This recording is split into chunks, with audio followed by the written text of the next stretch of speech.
Welcome to subscribers of target 100 mathematics. मुझे आपको बस एक बात बतानी है, अपनी लाइफ को खुद डिफाइन कीजिए। दूसरों को अपनी लाइफ की स्टोरी बिल्कुल मत लिखने दीजिए। कहीं ऐसा ना हो कि आपके सपने बस सपने ही रह जाएं। अपने सपनों को हकीकत बनाने के लिए अगर आप लगातार मेहनत करते रहेंगे तो अपने लक्ष्य तक पहुंच जाएंगे। तो फिर चलिए करते हैं थोड़ी सी मेहनत। लाइए नोटबुक और पेन और स्टार्ट कीजिए class 10th sample paper 2। 60 minutes का ये पेपर 20 मार्क्स का है। All questions are compulsory. First 10 questions 1 mark के हैं, 11 एंड 12 2 मार्क्स के, और क्वेश्चन नंबर 13 एंड 14 3 मार्क्स के हैं। क्वेश्चन नंबर 1, यदि 306 एंड 657 का HCF 9 है तो उनका LCM बताना है। दो नंबर्स हैं, उनका HCF गिवन है और फाइंड करना है LCM। बहुत ही सिंपल सा क्वेश्चन है क्योंकि इसमें बहुत ही सिंपल सा फॉर्मूला लगेगा। क्या? First number into second number is equal to LCM into HCF, यानी product of two numbers is equal to LCM into HCF होता है। यहां पर आपके पास 4 टर्म्स हैं। 4 में से अगर आपके पास 3 टर्म्स की वैल्यू है तो एक जो टर्म आपको नहीं पता उसकी वैल्यू आ जाएगी। देखिए, फर्स्ट नंबर 306, सेकंड नंबर 657, दोनों वैल्यू पुट कर दी, इज इक्वल टू HCF है 9, LCM फाइंड करना है। LCM as it is HCF 9। LCM की वैल्यू फाइंड करनी है। मल्टीप्लाई वाले नंबर दूसरी साइड जाकर डिवाइड में चेंज हो जाते हैं, और जैसे ही 306 इंटू 657 बाई 9 आप लिखेंगे, ये वैल्यू LCM की आ जाएगी। ओके, 9 से आप इसे कैंसिल कर दीजिए। 9 3 ज़ा 27, 9 4 ज़ा 36, और अब 657 को अगर आप 34 से मल्टीप्लाई करेंगे तो वही आंसर LCM का होगा, और ये मल्टीप्लाई क्या आएगी? 22338। सो A is correct answer. Okay, now second question. 510 और 92 का HCF पूछा है। सिर्फ 2 ही नंबर हैं, LCM पता नहीं है, इसलिए हम पिछले क्वेश्चन में जो फॉर्मूला लगाया था उसे अप्लाई नहीं कर सकते। तो फिर क्या करें? नॉर्मल आप HCF फाइंड कीजिए, और HCF फाइंड होता है लॉन्ग डिवीजन मेथड से भी आप HCF को फाइंड कर सकते हैं। 92 से 510 को जब आप डिवाइड करेंगे कितने पर जाएगा? 5 पर। 5 2 ज़ा 10, 46, 0, 50। अब 50 से आपको डिवाइड करना है। किसे डिवाइड करेंगे? 92 को। 92 इधर, 51 ज़ा 50, 42 बचा। अब 50 इधर आ जाएगा, 42 1 ज़ा 42, 8 बचा। अब 42 इस तरफ आ जाएगा।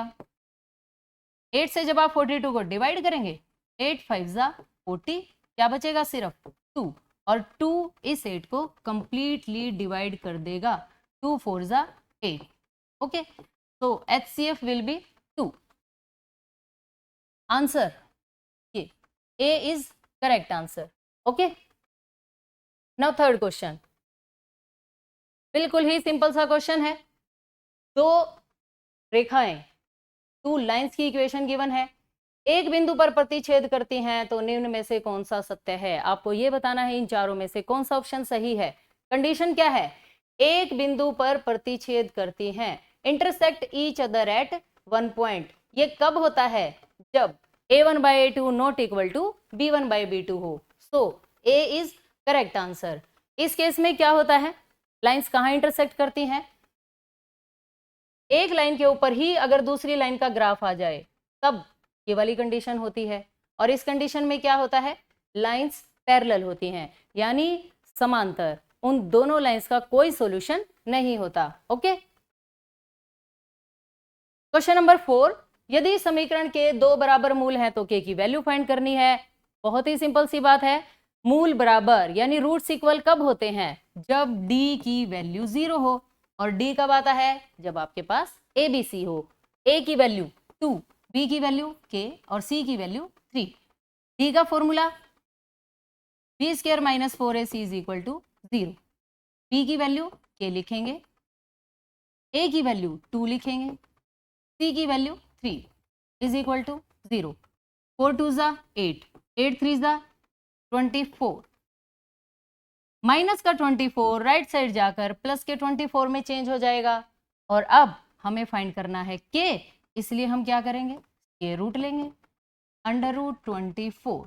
ओके, हाँ जी, कौन सा ऑप्शन सही है? ये नहीं, देखिए कैसे। पहली बात, जब भी स्क्वायर का अंडर रूट बनता है तो हमेशा प्लस माइनस के 2 आंसर आते हैं।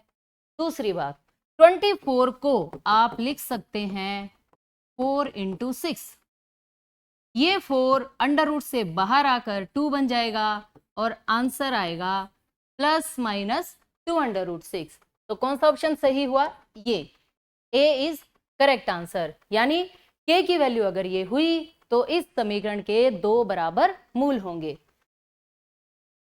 नाउ नेक्स्ट क्वेश्चन, किसी प्रयोग की सभी प्रारंभिक घटनाओं की प्रायिकताओं का योग, sum of the probabilities of all the elementary events of an experiment, हमेशा क्या होता है? 1, हमेशा 1 होता है।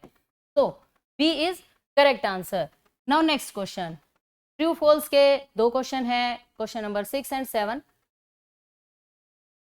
द्विघात समीकरण के मूल क्या यही होंगे? हम चेक कर लेते हैं। क्वाड्रेटिक इक्वेशन, यहाँ इक्वेशन आना चाहिए, क्वाड्रेटिक इक्वेशन के जीरोज फाइंड करनी है।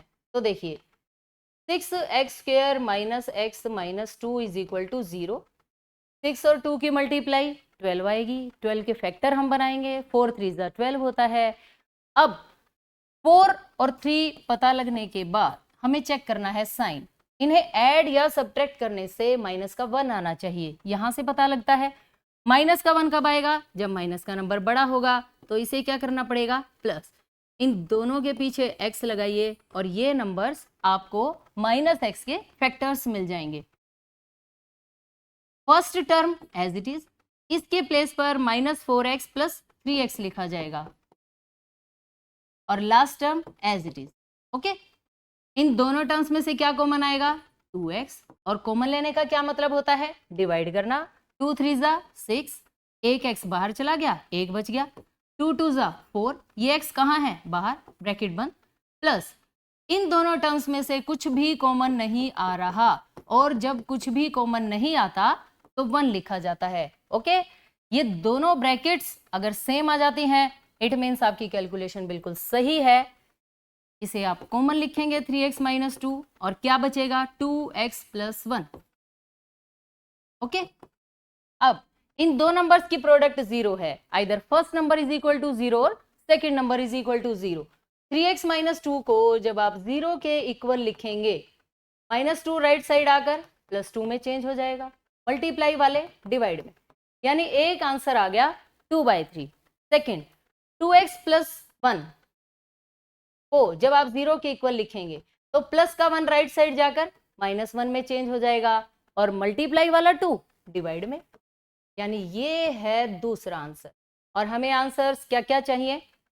2/3 ओके, -1/2 ओके, यानी इस क्वाड्रेटिक इक्वेशन के यही दोनों रूट्स हैं। ट्रू फॉल्स का क्वेश्चन है, so this statement is true.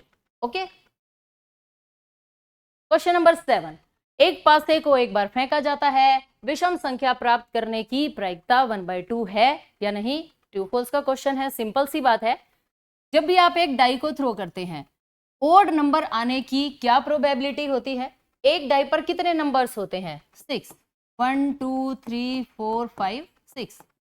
In numbers में ओड 1 3 और 5, यानी 3 केसेस ऐसे हैं जो आ सकते हैं, और टोटल पॉसिबल केसेस कितने हैं? 6। जब आप इन्हें कैंसिल करेंगे 1/2 आएगा, इसलिए ओड नंबर आने की प्रोबेबिलिटी 1/2 होती है। ये बात बिल्कुल सही है, so this statement is also true. Now next question, question number 8, द्विघात बहुपद जिसके शून्यकों का योग तथा गुणनफल क्रमशः 4 और 1 है, क्वाड्रेटिक पोलिनोमियल बतानी है जहां पर sum of roots and products 4 and 1 given है। बिल्कुल ही सिंपल सा फॉर्मूला याद होना चाहिए अब तक आपको, X square minus sum into X plus P. Okay, sum की क्या वैल्यू है 4, पी प्रोडक्ट उनका गुणनफल कितना है 1, और सवाल खत्म, बस इतना ही। अगर आपको फॉर्मूला याद है, लर्न है, तब आप सम और प्रोडक्ट की वैल्यू पुट करेंगे और तुरंत ही आपके पास पोलिनोमियल आ जाएगा। क्वेश्चन नंबर 9, यदि किसी भिन्न के अंश और हर दोनों में 2 जोड़ दिया जाए तो वह 9/11 हो जाती है, 3 जोड़ दिया जाए तो 5/6 हो जाती है, वह भिन्न है। ऐसे तो ये क्वेश्चन ज्यादा मार्क्स का है, लेकिन अगर ये क्वेश्चन फिलअप में आ जाता है तो आप इसको शॉर्टकट से करेंगे, ज्यादा डिटेल नहीं लिखेंगे। देखिए कैसे, भिन्न क्या होती है, x अपॉन वाई, 4/5, 7/10, ये सभी भिन्न होती हैं। और भिन्न के लिए आपको क्या क्या चाहिए, एक अंश और एक हर। इसलिए हम इस क्वेश्चन में मान लेंगे कि माना अंश x और हर y, अगर 2 जोड़ दिया जाए तो 9/11 हो जाती है। देखिए कैसे,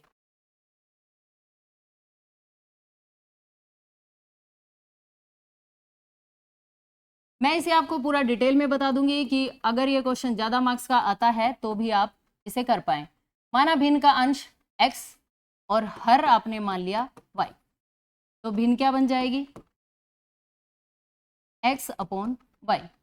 नाउ अकॉर्डिंग टू क्वेश्चन, पहली कंडीशन क्या कहती है, अगर दोनों में 2 जोड़ दिया जाए तो क्या बन जाती है वो टर्म, 9/11। और अगर इसमें 3 ऐड कर दिया जाए तब क्या वैल्यू होती है, 5/6। ओके, ये हमने दोनों कंडीशंस लिख ली। यहां से 2 इक्वेशंस आएंगी, उन्हें सोल्व करने से x और y की वैल्यू आएगी और वो आंसर होगा। ओके, क्रॉस मल्टीप्लाई 11, यहाँ ये नंबर 9 से मल्टीप्लाई होगा, 11 की इन दोनों से मल्टीप्लाई लिखेंगे आप 11x प्लस 22, 9 की इन दोनों से 9y, 9 2 ज़ा 18, प्लस का 9y इस तरफ आकर माइनस में चेंज हो जाएगा और प्लस का 22 उस साइड जाकर माइनस के 20, 18 माइनस 22 -4 आ जाएगा।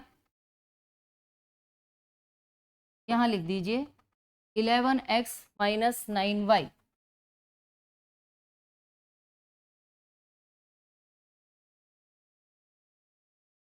Is equal to -4। ये है फर्स्ट इक्वेशन। अभी हम इसे सोल्व करेंगे इसके साथ।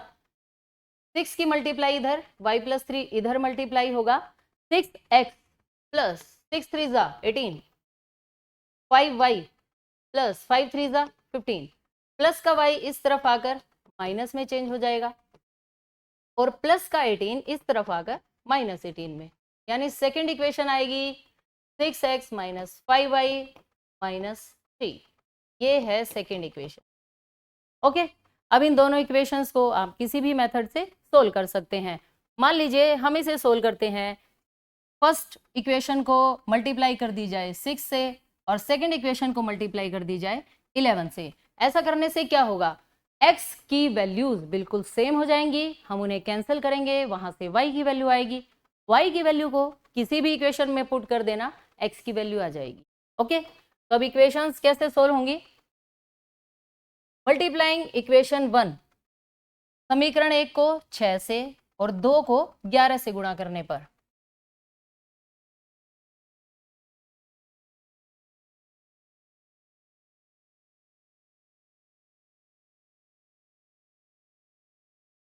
दोनों को सोल्व करने के लिए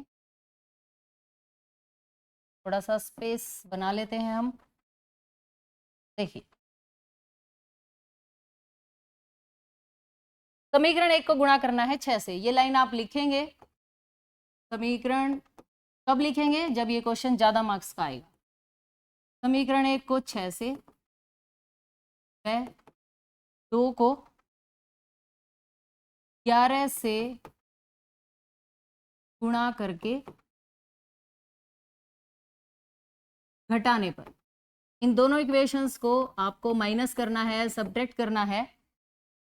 अब फर्स्ट इक्वेशन को 6 से मल्टीप्लाई करेंगे। 66 54 माइनस 24, ओके। इसे मल्टीप्लाई करना है 11 से। 11 6 जा, 11 5 जा, 11 3 जा, ओके। साइन चेंज, ये दोनों terms cancel. 55 minus 54 y, 13 minus 4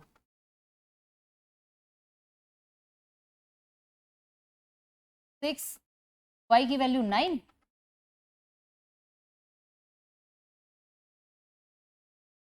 okay.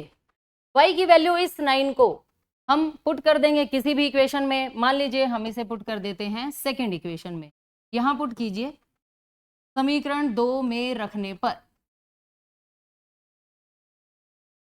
समीकरण 2 में रखने पर y की वैल्यू यहाँ आप 9 लिखेंगे। 6x माइनस, यहाँ आपने 9 लिखा, 5 into 9 minus 3, minus 9 into 5 45, minus का 45 राइट साइड जाकर प्लस 45 में चेंज हो जाएगा। क्या आएगा? 32। मल्टीप्लाई वाले नंबर डिवाइड में, जैसे ही आप 6 से 42 को डिवाइड करेंगे 7, this implies x is equal to 7। x की वैल्यू 7, y की वैल्यू 9, यानी हमारे पास अंश और हर यानी न्यूमरेटर और डिनोमिनेटर की वैल्यू आ गई। तो लास्ट में आप क्या लिखेंगे? अतः भिन्न, भिन्न क्या बनेगी? 7/9। ये आंसर है। अब सवाल जो था वो आपका सिर्फ फिलअप का था, यहां पर आपको सिर्फ 7/9 लिखना है, ओके, क्योंकि ये सिर्फ 1 मार्क का क्वेश्चन है। नाउ क्वेश्चन नंबर 10, माध्य ज्ञात करने का सूत्र, formula to find mean. Mean यानी माध्य, इसे आप 3 तरीकों से फाइंड कर सकते हैं। एक तरीका जो हमने पिछले सैंपल पेपर में क्वेश्चन किया है, बाकी के 2 तरीके आपको ये तीनों ही फॉर्मूले याद होने चाहिए। अगर पेपर में कोई मेथड बाय नेम आ जाता है कि आपको मीन फाइंड करना है इस मेथड से, बस यही, तब आपको सेम फॉर्मूला लगाना है। अदरवाइज आप इन तीनों में से सिर्फ इस एक फॉर्मूले को अच्छी तरह से पक्का कर लीजिए ताकि आपका कोई भी क्वेश्चन टूटे ना, ओके। प्रत्यक्ष विधि बोलते हैं इसे, डायरेक्ट मेथड। मीन को x बार करके लिखा जाता है, summation fi xi divided by summation fi। दूसरा मेथड है कल्पित माध्य विधि यानी एज्यूम्ड मीन मेथड, और इसका क्या फॉर्मूला होता है? x bar is equal to a plus summation fi di by summation fi। तीसरा मेथड है पग विचलन विधि यानी स्टेप डेविएशन मेथड। ये मेथड किस लिए काम आते हैं? अगर आपकी कैलकुलेशंस बहुत ज़्यादा हो जाती हैं, बहुत बड़े बड़े नंबर्स हैं, तो ये मेथड उन्हें बिल्कुल इजी में कन्वर्ट कर देते हैं, बड़े नंबर्स को बिल्कुल छोटे छोटे नंबर्स में कन्वर्ट कर देते हैं, जिससे कैलकुलेशन इजी हो जाती है और क्वेश्चन जल्दी सोल्व हो जाता है। स्टेप डेविएशन मेथड का रूल होता है x bar is equal to a plus summation fi ui। ध्यान से, यहाँ di है, यहाँ ui, divided by summation fi into h, okay. Formula आपसे पूछा गया, आप तीनों में से कोई भी फॉर्मूला लिख सकते हैं। Question number 11, show that 6 plus under root 2 is an irrational number, यानी अप्रिमेय संख्या हमें बताना है 6 प्लस अंडर रूट 2 को। इस टाइप के क्वेश्चंस कैसे किए जाते हैं? एक ही तरीके से, क्या कि हम ये मान लेते हैं कि ये संख्या कैसी है? परिमेय संख्या। कुछ कैलकुलेशंस करेंगे, लास्ट में हमारी अजम्पशन, हमने जो माना है, हमारी कल्पना गलत हो जाएगी। It means this number is irrational number. तो देखिए कैसे लिखेंगे। माना 6 प्लस अंडर रूट 2 एक परिमेय संख्या है। Let 6 plus under root 2 is a rational number. और अगर ये एक परिमेय संख्या है तो आप इसे कैसे लिख सकते हैं? हम इसे लिख सकते हैं a बाई बी की फॉर्म में। a और b की क्या खास बात होती है? a और b होते हैं को प्राइम नंबर्स, इंटीजर्स, यानी सह अभाज्य पूर्णांक, को प्राइम इंटीजर्स, और b की क्या खास बात होती है, b not equal to 0। Okay, अब √2 को आप इसी साइड लिखिए, a/b प्लस का 6 उधर जाकर माइनस के 6 में चेंज हो जाएगा। एलसीएम लिखिए, कितना आ जाएगा LCM, b a minus 6b, इसकी 6 से मल्टीप्लाई। ओके, अब बताइए a और b क्या है, इंटीजर्स हैं यानी पूर्णांक हैं, तो ये नंबर भी क्या होना चाहिए, ये नंबर होना चाहिए एक परिमेय संख्या, परंतु ये किसके इक्वल है, √2 के, तो √2 को भी क्या होना चाहिए, परिमेय होना चाहिए, लेकिन हमें पता है √2 कैसी संख्या है, अपरिमेय। इट मीन्स हमने जो एजम्पशन की थी, हमने जो मान लिया था वो बात गलत है। तो 6 प्लस √2 एक अपरिमेय संख्या है। ओके, तो इसके बाद आपको बस सिर्फ लिखना है, क्या लिखेंगे, परंतु a और b पूर्णांक हैं, a and b are integers, अतः a minus 6b divided by b एक परिमेय संख्या है, यानी रैशनल नंबर।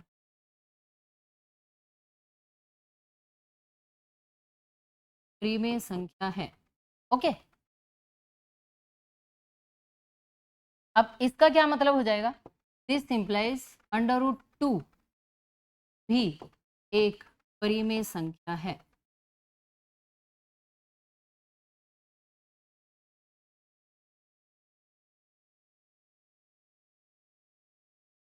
क्योंकि परिमेय संख्या ही परिमेय के इक्वल होनी चाहिए, इक्वल होती है। अगर ये परिमेय है तो ये भी कैसी हो गई, परिमेय, परंतु यह गलत है क्योंकि वर्गमूल 2 अपरिमेय संख्या है।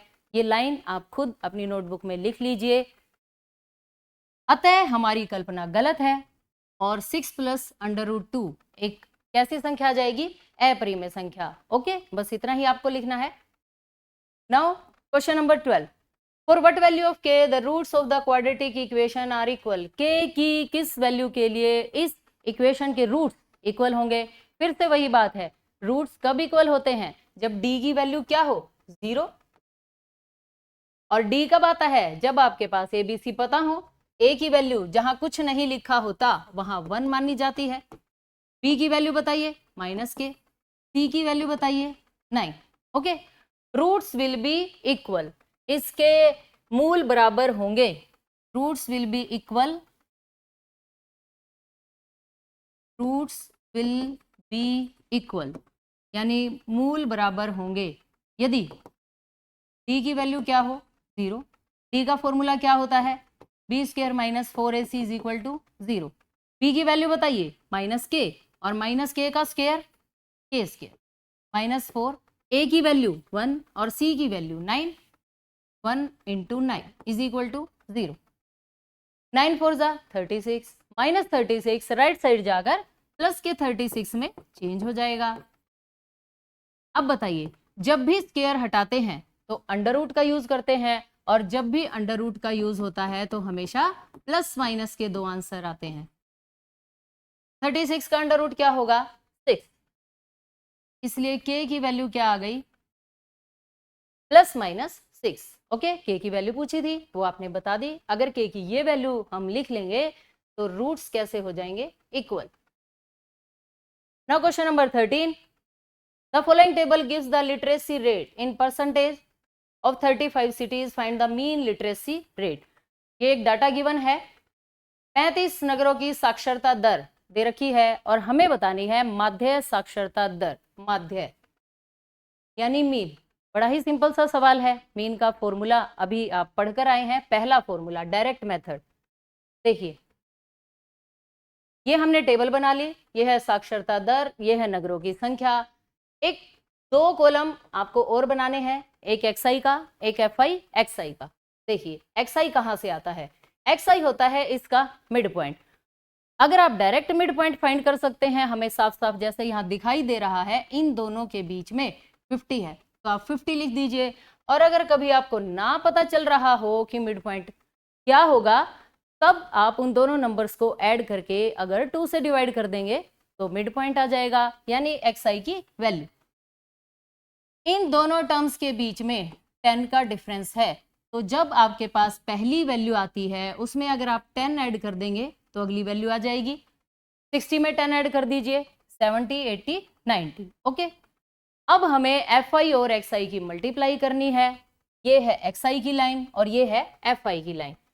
50 इंटू 3 150, 10 इंटू 60 600, 11 इंटू 70 770, 640, 270।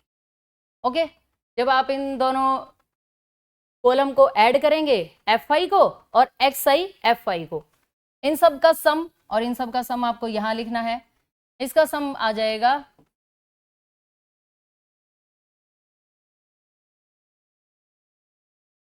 2430, और इनको जब आप ऐड करेंगे तो ये आ जाएगा 35।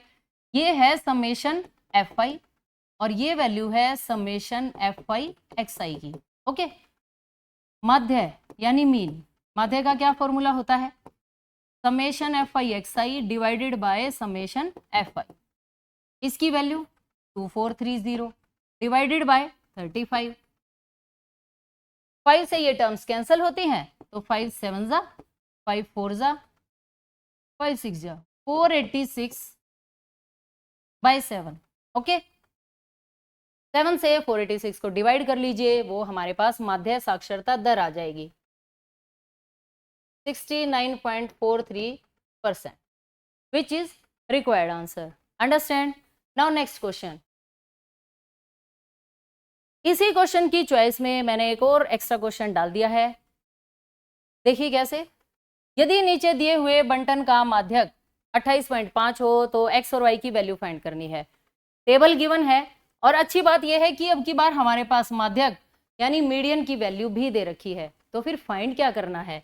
फाइंड करना है x और y। बहुत ही सिंपल सा क्वेश्चन है और बहुत ही इंपॉर्टेंट भी है, इसीलिए मैंने इसे इस सैंपल पेपर में कवर किया है। देखिए कैसे। क्लास इंटरवल स्टेटमेंट में से फ्रीक्वेंसी आप वहीं से लिख कर आए हैं। माध्यक यानी मीडियन के लिए संचयी बारंबारता की जरूरत होती है, यानी क्यूमुलेटिव फ्रीक्वेंसी। और कैसे कैलकुलेट करते हैं?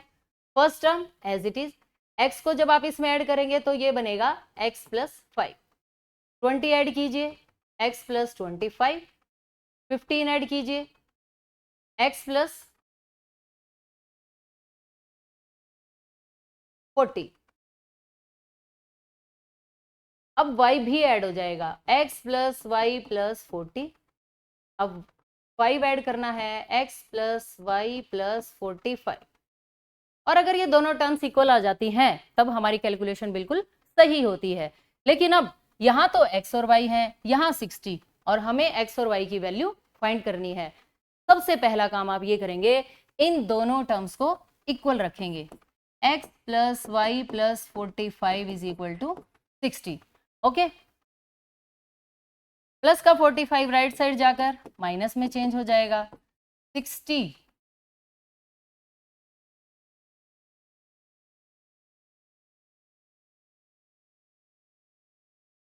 60 minus 45, x plus y is equal to 15। ये है फर्स्ट इक्वेशन। ऐसे ऐसे आपको सेकेंड इक्वेशन भी बना के लानी है, फिर उन दोनों इक्वेशंस को सोल्व करेंगे, हमारे पास x और y की वैल्यू आ जाएगी। अब बाकी की दूसरी इक्वेशन कैसे बनेगी, उसके लिए हमें यूज करना पड़ेगा माध्यक का फॉर्मूला। माध्यक यानी मीडियन। मीडियन का क्या फॉर्मूला होता है? L plus n/2 minus C F divided by F multiply by H. Okay, यहां से एक रो काम की है, वो कैसे पता चलता है कौन सी रो काम की है? ये होती है n की वैल्यू, आप इसका हाफ कीजिए 30, और CF में जाके 30 से जस्ट अबोव नंबर आपको फाइंड करना है। 30 से जस्ट अबोव नंबर, देखिए यहाँ 25 प्लस एक्स, ये वाला नंबर 30 से जस्ट अबोव जरूर मिलेगा, क्योंकि यहाँ तो 40 से ऊपर वाले नंबर्स हैं। इसलिए हम इस रो को बॉक्स में बंद कर लेते हैं और यहाँ से सारी वैल्यूज हम यहाँ पुट कर देंगे। L क्या होती है?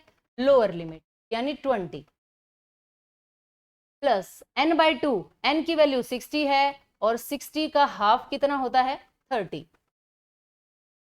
Minus C F, C F इस ऊपर वाली वैल्यू को सी एफ कहते हैं, माइनस एक्स माइनस 5। ध्यान से आपको इन दोनों के साइन चेंज करने पड़ेंगे, अगर आपने यहाँ प्लस छोड़ दिया तो आंसर किसी भी तरह कैलकुलेट नहीं होगा। एफ, एफ इसे कहा जाता है 20 को, मल्टीप्लाई इन दोनों टर्म्स के बीच का डिफरेंस 40 और 50 के बीच के डिफरेंस की वैल्यू को h कहा जाता है, यानी 10। और ये माध्यक हमें कितना गिवन है 28.5। ऐसे यहां से हमारे पास x की वैल्यू आ जाएगी, x की वैल्यू को हम यहां पुट करेंगे तो y की वैल्यू भी आ जाएगी। देखिए अब कैसे, 30 माइनस 5 25 माइनस एक्स, 10 टू ज़ा 20 कैंसिल हो गया, ऐसे इज इक्वल टू 28.5। एक्स को कैलकुलेट करने के लिए सबसे पहले आपको यहां से 20 को हटाना है, प्लस का 20 राइट साइड जाकर माइनस 20 में चेंज हो जाएगा, और 28.5 में से जब आप 20 को माइनस करेंगे तो ये बनेगा 8.5। ओके, अब बताइए, डिवाइड का 2 है, उधर जाकर मल्टीप्लाई में 8.5 को 2 से मल्टीप्लाई कर दीजिए, 17 आ जाएगा, प्लस का ये माइनस का x है, इसे आप उधर ले जाइए, प्लस का बन जाएगा, और प्लस का 17 इधर ले आइए, माइनस का हो जाएगा। ओके, 25 माइनस 17 की वैल्यू 8, और जैसे ही आपके पास x की वैल्यू 8 आ गई आप उसे यहां पुट कर देंगे, प्लस का 8 राइट साइड जाकर माइनस में हो जाएगा, और 15 माइनस 8 कितना होगा 7। तो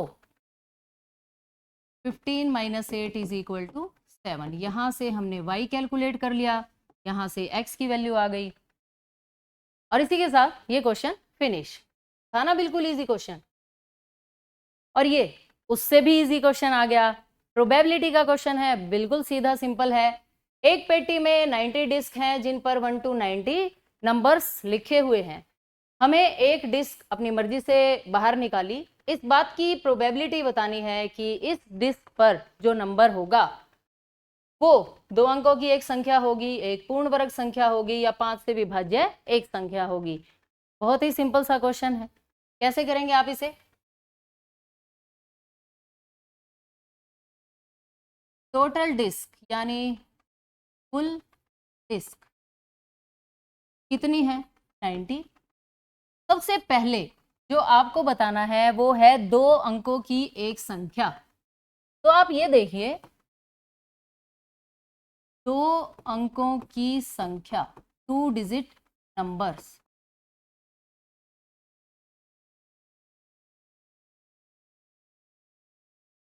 कहां से शुरू होती हैं 2 अंकों की संख्याएं? 10 से 9 तक एक अंक की रहती हैं, और क्योंकि 90 तक आपको जाना है, 10 से लेकर 90 तक ये कितनी संख्याएं होती हैं? सारी 2 अंकों की हैं। कितनी है ये काउंटिंग में? 80 नहीं, 81। 10 भी लेना है भाई, ये भी लेना है। तो अब इसकी प्रायिकता, प्रोबेबिलिटी क्या बन जाएगी? 2 अंक आने की क्या प्रायिकता बन जाएगी? 81 को आप ऊपर लिखेंगे, टोटल डिस्क को नीचे, 9 9 जा 81, 9 10 जा 90। तो ये आ गया फर्स्ट पार्ट का आंसर 9/10। ओके, अब सेकंड पार्ट में आपसे क्या पूछा गया है? सेकंड पार्ट में पूछा गया है एक पूर्ण वर्ग संख्या, ए परफेक्ट स्क्वायर नंबर। पूर्ण वर्ग संख्या के लिए बताइए, अब पूर्ण वर्ग संख्याएं क्या होती हैं? परफेक्ट स्क्वायर नंबर क्या होते हैं? परफेक्ट स्क्वायर नंबर्स होते हैं जो पूरे पूरे स्क्वायर होते हैं, जैसे 1 4 2 का स्क्वायर होता है, 9 3 का, इस तरह से जो कंप्लीट स्क्वायर बन जाते हैं, जिनका स्क्वायर रूट एक पूरा नंबर होता है। 16, नेक्स्ट होगा 25, 36, 49। बस, अगर आपने अगला नंबर लिया 100 जो 10 का होता है तो वो नहीं है इस लिस्ट में, क्योंकि डिस्क पर सिर्फ 1 to 90 लिखा हुआ है। अब ये नंबर्स कितने हो गए? 9। तो प्रायिकता क्या बन जाएगी? पूर्ण वर्ग संख्या आने की प्रायिकता बन जाएगी 9/90 कैंसल कर दीजिए 1/10 ऐसे। Okay, understand. अब आपसे थर्ड पार्ट में क्या पूछा गया है? थर्ड में पूछा गया है 5 से विभाज्य एक संख्या 1 to 90 तक कितने नंबर्स हैं जो 5 से डिवाइड होते हैं। 5 से विभाज्य एक संख्या, संख्याएं लिखिए आप 5 से भाग होने वाली, 5, 10, 15, 20 अप टू सोन 90 तक लिखना है आपको। अब जब आप इन्हें काउंट करेंगे 1 2 3 4 ऐसे, तो 18 5 18 पंजे 90 होता है। इट मीन्स ये 18वें नंबर पर है, यानी प्रायिकता क्या बन जाएगी? 18/90। और जब आप इसे कैंसिल करेंगे तो 1/5 which is required answer. 3 parts हैं, तीनों डन। ओके, इसी क्वेश्चन की चॉइस में भी फिर से एक इंपॉर्टेंट क्वेश्चन है। एक पासे को एक बार फेंका जाता है, इस बात की प्रायिकता बतानी है कि प्राप्त संख्या अभाज्य संख्या है। अभाज्य संख्या यानी प्राइम नंबर्स। और प्राइम नंबर्स क्या होते हैं? वे संख्याएं जो सिर्फ अपने आप से डिवाइड होती हैं और 1 से डिवाइड होती हैं। जब आप डाई को थ्रो करते हैं तो आपके पास सिर्फ ये 6 नंबर ही होते हैं। इसमें प्राइम नंबर्स कौन से हैं? 2, 3 और 5। ओके, तो आप क्या लिखेंगे? अभाज्य संख्याएं, यानी प्राइम नंबर्स जो हैं वो लिखने हैं आपको 2, 3, 5। तो इस बात की प्रायिकता क्या आ जाएगी? प्रायिकता आएगी 3, ये काउंटिंग में 3 हैं और टोटल नंबर्स कितने हैं? 6। कैंसल कीजिए 1/2। ओके, सिमिलरली विषम संख्या। अब विषम संख्याएं कौन कौन सी हैं? इनमें विषम संख्याएं 1, 3, 5। तो आप क्या लिखेंगे? ये हो गया फर्स्ट पार्ट। सेकंड पार्ट के लिए लिखेंगे विषम संख्याएं यानी ओड नंबर्स 1, 3, 5। तो प्रायिकता क्या बन जाएगी? Again same 3/6। कैंसल कीजिए 3 2 6 और आंसर विल बी 1/2। अंडरस्टैंड। और इसी के साथ आपने ये दूसरा सैंपल पेपर खत्म कर लिया है। मुझे उम्मीद है कि ये सभी क्वेश्चंस आपको अच्छे से समझ में आ गए होंगे। और चैनल को सब्सक्राइब करना, वीडियो को शेयर करना, लाइक करना बिल्कुल ना भूलें। Thanks for watching. Bye bye, take care.